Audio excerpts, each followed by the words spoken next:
Nandito rin po yung mga ibang WPS advocates, at syempre, fellow vloggers at sa lahat po ng mga bisita na dito. Ako gusto kong i-celebrate yung buhay ni Nima. Una, syempre, gusto kong ikwento sa inyo paano ba yung relationship namin ni Nimang dalawa. Alam niyo po, ang tawag po sa akin ni Nima, alam yan, sila Takero, sila Nyolo, alam yan, ang bansag sa akin ni Nima, ang pinakamabait daw na vlogger ni BBM. Hindi kasi, lagi niya ako sinasabihan, napaka-soft spoken ko daw. May mga times na. Kaya kagabi, gusto kong i-celebrate yung buhay niya, kung paano niya ako nakilala, kung paano yung paningin niya sa akin. Alam niyo po si Nima, kagaya ng marami sa atin, hindi po tayo lahat perfecto, syempre. Pero siya po ay naging mabuting tao sa kabuuan, mabuting kaibigan, mabuting pamilya dahil siya po ay provider sa kanilang pamilya, at mabuting ina sa kanyang anak. Alam niyo, nalulungkot po ako na ito na yung huling beses na masisilayan namin yung aming kaibigan. Pero para sa akin po, itong nangyari po sa kanya, ito po talaga ay itinakda po ng buong may kapal. Tanging ang Panginoon lang po natin ang may alam kung bakit humantong po sa ganito. Nagsimula pa lang ang buhay ni Nima sa mundong ibabaw. Talagang ito na po yung nakatakda para sa kanya. Pero ano po yung naiisip ko patungkol sa nangyari po sa kanya? Yes, malungkot po ako bilang kaibigan, bilang kapwa-vlogger. Pero alam nyo, sa totoo lang, yung nangyari po kay Nima, para sa akin, nakita ko siya na bilang parang sakripisyo. Alam nyo bakit? Looking through social media, na alam po natin, marami po tayong mga hindi nakakasundo dyan, may mga ibang pananaw. Marami po yung nakita ko na natutuwa sa nangyari sa kanya. May mga nagsasabi na ganito, bagay mo lang. Diba? Dahil sa ginagawa mo, sa iyong pag-vlog. Pero para sa akin, sacrifice po yung ginawa ni Nima para sa ating lahat. Alam niyo po kung bakit? Kasi nakita po natin na sa pamamagitan ni Nima ngayon na may mga ganyan, nakita natin na kahit pa paano, itong kaibigan natin, naging sakripisyo man yung kanyang pagkawala. Nakita natin yung katotohanan, no matter how angry we are, we must never lose our humanity. Yan po yung sinabi ni Pangulong Bongbong Marcos Jr. Siya po yung gawin natin example. Lahat po, binato na po sa ating Pangulo. Lahat ng bintang, lahat ng mga masasamang gawain, binabato po sa kanya. Pero nandito po tayong lahat sumusuporta pa rin po sa kanya. Sabi ko nga, tayo, nasa mabuti tayo, mabuti yung pinaglalaban natin. Kaya sabi ko, dapat hanggat maaari, ipakita natin na we are the better person. We are not perfect. Siyempre nagagalit din tayo. We retaliate with the harsh words of the other people with different point of views, different opinions.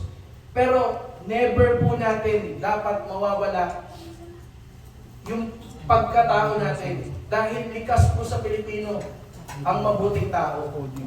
Kaya nga po si Nima, outside of her life, sa vlogging, yun lang po ang kilala siya ng mga tao, yun lang ang napapanood sa kanya. Pero napakabait niya pong kaibigan, napaka-generous, napakamagalang niya po sa mga matatanda. Si Chairman Herbert, nabasa ko sa post niya, nung nagkita sila, nagmano. Kumbaga meron siyang facade na nakikita ng iba, pero tayo nakikita natin yung kabutihan ng kanyang puso. Naniniwala naman ako na sa bawat Pilipino meron pa natitirang ganyan. Kaya sana, panatilihin natin yung magandang asal. Kung minsan may mga nagagawa tayo sa kapwa natin, let's seek the guidance of our Lord. Na sana mapagtagumpayan natin. Kung tayo sa tingin natin, nakakapagsalita na tayo ng matindi, yung parang katulad na rin tayo ng mga the very monsters that we are fighting. Diba? We must seek help. We must pray to our Lord Jesus Christ. Kasi siya lang talaga yung tunay na dasal eh. I don't want to see the Philippines plunge into further darkness. Ayaw ko lang ganun. Kaya nga, yung pinaglalaban ni Nima, may mga hindi man gusto yung kanyang pamamaraan. Siya'y nakipaglaban for the better, di ba? For the better or the common good para sa mga Pilipino. Hindi po likas sa atin na mahilig tayo sa violence. Hindi po natin tinotolerate ang karahasan. Ganun po tayo na buhay ng mga Pilipino. Kaya sana, maalala natin si Mima bilang isang nakipaglaban para doon. No matter what they say ngayon, mabasa nyo sa social media, yung mga hindi makataong sinasabi sa ating kaibigan, sa ating kapamilya, sa inyong anak, sa inyong kapatid, huwag niyong isipin na yun ang talagang nagtitipay sa kanya bilang tao. Alalahanin niyo yung mga masasaya na memorya niyo kasama si Mima, yung mga magandang pinagsamahan niyo. And above all, sana magkaroon tayo ng pangako sa isa't isa para hindi mawala o masayang yung mga ipinaglaban ni Mima. Sisiguraduhin natin na yung kanya ipinaglalaban. We will all see this through. Sama-sama tayo. Pagtutulungan natin ng Pilipinas papunta sa kamay ng susunod na leader na katulad ng ating Pangulo na mabuting tao, mabuting Pilipino, na dapat mangingibabaw yung pagiging makabayan natin at lalong-lalo na yung pagiging makadiyos natin. Sana po ipangako po natin kay Mima yun. Dahil yun lang po ang paraan para yung kanyang pagkawala, dumating man yung araw na matupad natin yun, hindi na sayang yung buhay ng ating kaibigan.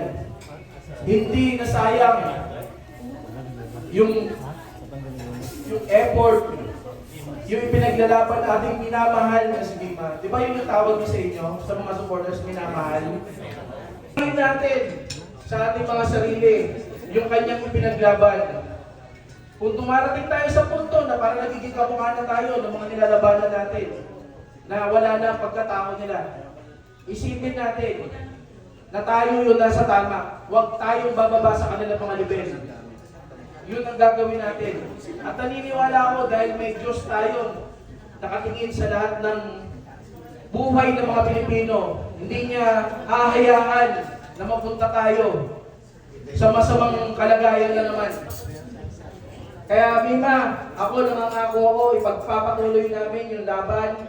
Ako, talagang hindi ko titigilan hanggat hindi matupad yung mga gusto natin lahat na mapunta sa tamang leader ang ating bansa na tuloy-tuloy ang pangkunlad ng ating ekonomiya. Tuloy-tuloy ang lahat ng mga magagandang bagay. May mga nangyayari mga hindi maganda pero bilang mga Pilipino alam natin noong mga panahon na hindi pa uso yung mga fake news, mga disinformation, alam din natin na maraming nangyayari maganda sa ating bayan. Ako, na bilang isang content creator na kagaya mo, yun ang magiging top priority ko na ipakita na talagang naaabot na natin ang bagong Pilipinas. Maraming salamat po sa ating lahat. Hindi ganun kahaba yung sinabi ng ating kaibigan si Stephen Lee. Bagkos, nasabi niya ng lahat. Kwento lang na short itong akin. Nakilala ko siya doon sa Intramuros sa Comelec nung simula ng 2022, nung bakbakan ng kampanyahang ng ating Pangulo. At napaka-jolly nitong bata na to. Matapang. Kasi yung mga nalista sinusugod. Kasama niya si AJ dito, pare-pareha sila. So hindi lingid sa kanyang personality ang matapang. Kasi waray. No? Kahit ang probinsya ay sama. Yung masamang kapalaran na dinanas ng aming kasamahan ay hindi na maulit. No? Kung ano man ang mangyari, hustisya ang panawagan, ang bawat isa na nandirito at sa mga tao na pilit sinisira at umukutya at kay Mima, ipaunalangin na lang natin sila kasi hindi nila alam ang kanilang ginagawa. At hindi natin kayang itama ang isang mali, nagagawa pa tayo ng isang mali pa. Kaya yun, panalangin na lang po kay Mima, sa kanyang pamilya na matagpuan nila ang kapayapaan at si Mima sa kamay ng ating buong may kapal. Ang tungkol sa kanya nang mag-viral na halos hindi lang nationwide, hanggang sa ibang bansa, nalaman nila yung impact ng nangyari. na pamamasdan sa kanya. Tapos, yung ginawa pa ng presidente natin, iisip ko rin bro, sabi ko, oh man, paano yung anak nito? Tapos nabalitaan ko, sabi ko, Mike, sinagot ng Pangulo, with yung eto to na to. Tapos, with scholarship pa sa kanyang anak. Ngayon ng Pangulo natin, pupuntang punat. Naalala ko nung napunta ako ng birthday niya, ang binigay lang na look bag, power bank, 500. Tapos ang Tupperware calendar. Kasi may pambili naman ako na kailangan ko. Pero yung ganito, nakita ng Pangulo. Diba? Pero tuwa hindi niya pinapayaan.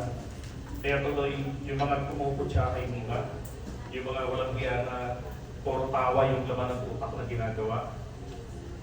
Diyan po natin nakita kung paano sa loob lamang ng 6 na taon successfully nagawa ng kabilang partner masira ang ating moral. Noong araw, pag merong nabalitan na paslam ganyan, di ba? Na ano yung mga tao naaantig sila Aba mga animal, tuwan-tuwa pa. Di ba? Lahat na makikita mo, you're the next, puro mga gano'n lang. Yung presidente, tatawagin ng bangal, susunod ka na. Sana, magkaisa tayo. Huwag nating hayaan na makabalik yung ganong sistema at magpatuloy. Nakita na natin ano ang epekto in just a matter of 26 years. Diba? So, iba, adios, please, diba? Dami ng problema ngayon. Sabi ng iba, wag mo raw patutugin, wag ngayaan mo na sila, kami na bahala. Bahala na si Lord sa kanila. Alright, maraming salamat po sa inyo mga kapatid.